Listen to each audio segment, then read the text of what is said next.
And now, the conclusion of this epic campaign.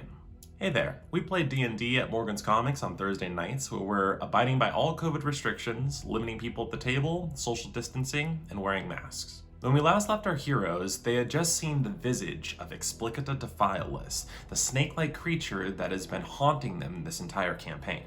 She reached into the air, propelling a fireball and catapulting it directly towards the rowboat. The druid was intending to turn back into an elf and pull the rope, diverting the rowboat away from the fireball. But as the rogue was pushing this mage hand towards the shore, he slipped a little bit and the rope fell out of his grasp. The druid reached the beach and immediately turned back into an elf. He started plunging his hand into the water to try and grab onto the rope before it fell to the bottom. And as he did, he starts to see other creatures emerge to the surface, looking like little ropes themselves.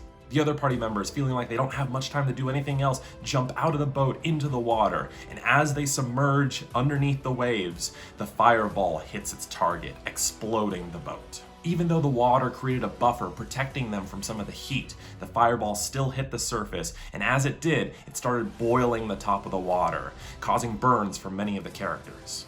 As the party members resurface to the top of the water, they look around at the charred remains of the boat, and they start pulling themselves to the shore. The initial surge of heat that came from this fireball was enough to fend off some of the eels that live in the bottom of this lake.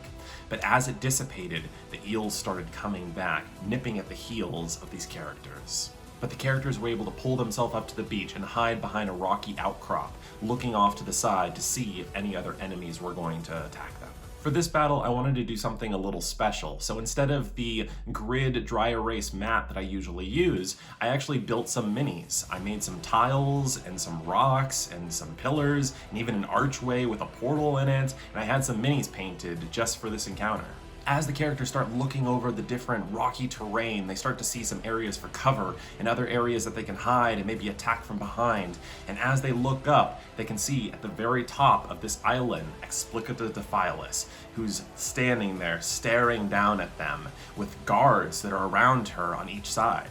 The rogue looks closer and he sees that all of these guards are actually children of Orlane.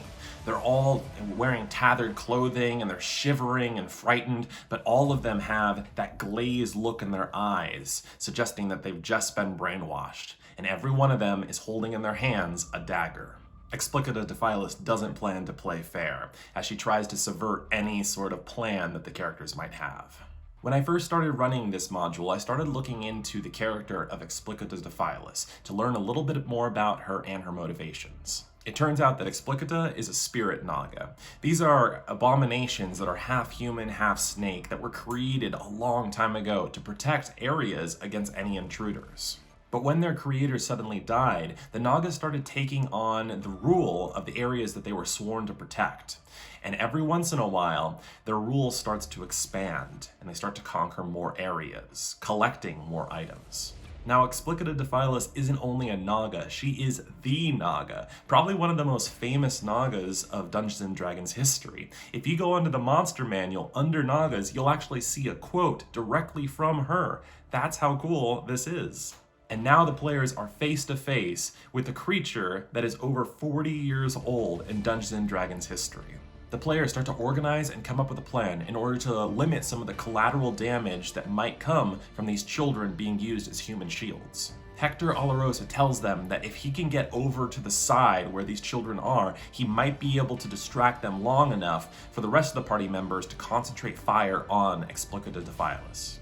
So they decide to go with this plan and they all start splitting up, trying to flank her. Explicita, staring out from her high perch, starts to see the characters spreading out, jumping from rock to rock, and she uses one of her lair actions. She screeches a bellow out into this cavernous area, echoing off of all these walls. She picks up her tail and slams it down on the floor and onto the wall, sending reverberations up to the top of the cave. And as she does, the party members start to hear crumbling rock above them. Large, spiky stalactites start to loosen and fall down, jettisoning down straight towards the party. Rocks come down, hitting two of the party members, and a large boulder falls down, crushing one of the children. The party members, unable to do anything to save this kid, redouble their efforts to try and get up to the ridge to enter into combat with her.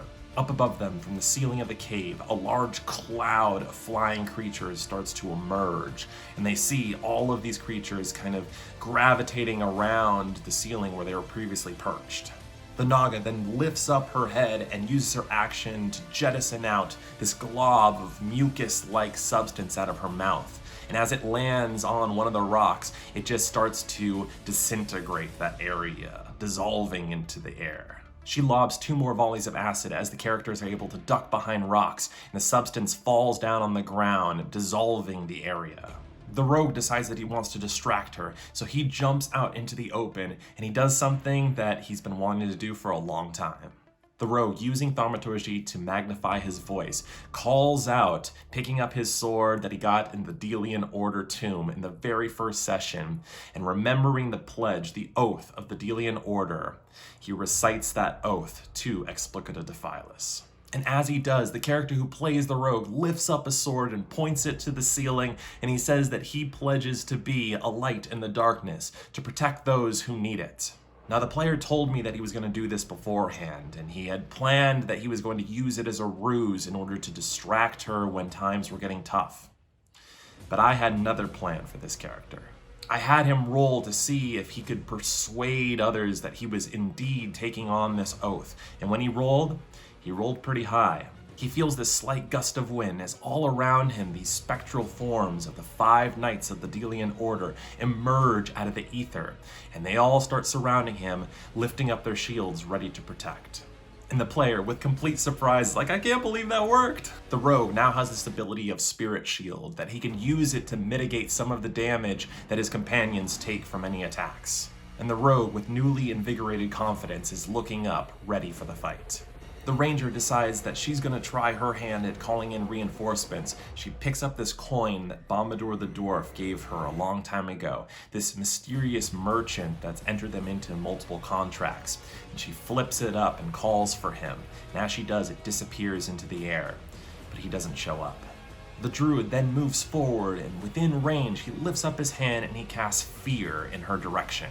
And the Naga starts to get wild-eyed at this point as she retracts away from the druid. Explicita Defilis, realizing she can't get any closer to this druid, looks down at the ground, and as she does, the ground opens up below her, and she jumps in, tunneling down underground. And the party members are all like, whoa, where is she? The druid starts scanning the ground, looking for anything, and he sees a mound of dirt that's jettisoning away from him, and it starts moving towards the ranger. And he calls out, trying to warn her, but it's too late. This hole opens up and erupts in front of the ranger as Explicita Defilis emerges out and strikes down at her, biting her. The rogue, using the Delian Order Spirit Shield, sends one of the knights over to protect the ranger. It shows up directly in front of the snake. And as the Naga strikes down, it moves through the spectral form, decreasing some of the damage as it bites down on the ranger.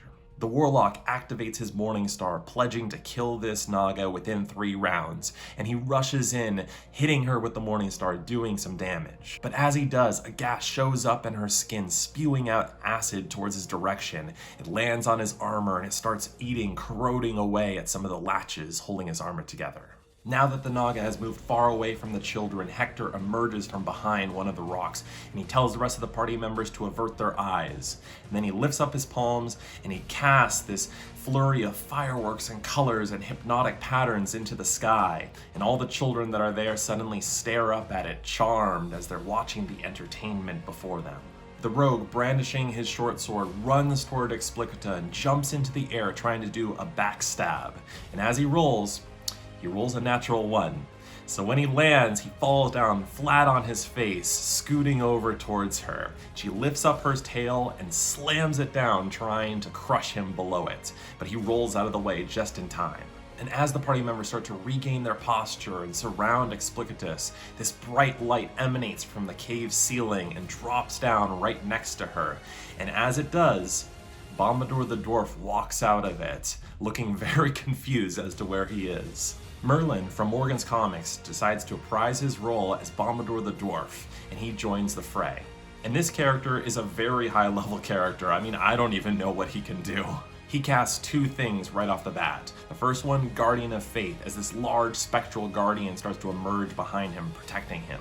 And the second, Echo, as he creates a mimic of himself, right next to himself, splitting off, and he doubles his power.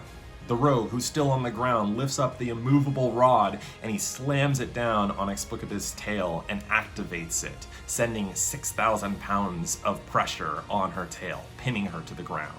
And now all the party members have her surrounded, and they stare at each other with a gleam in their eyes as the barrage of attacks start. The party members come down on her, laying hit after hit, and as they do, they start opening up more gashes, spraying more acid blood.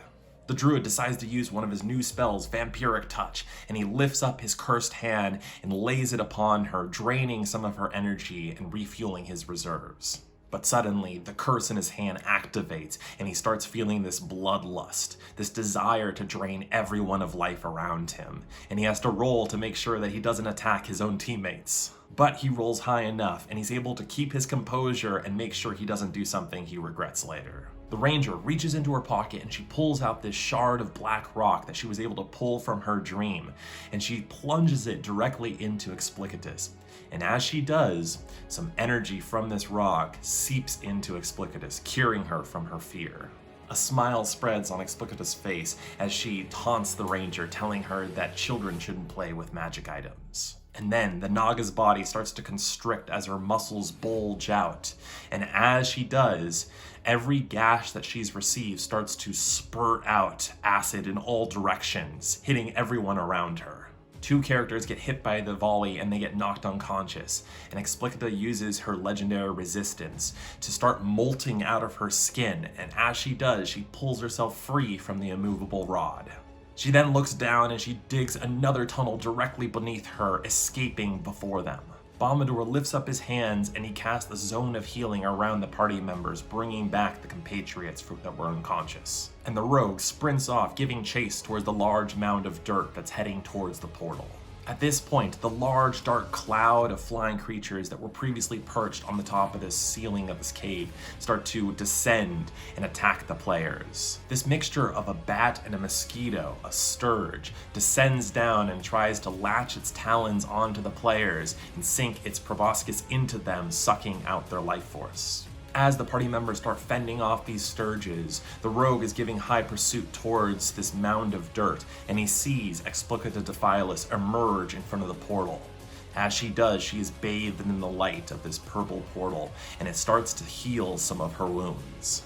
Two brainwashed children that are standing hypnotized and frozen in fear are right next to the rogue, and as the Naga's looking at them, she starts to smile this fiendish smile.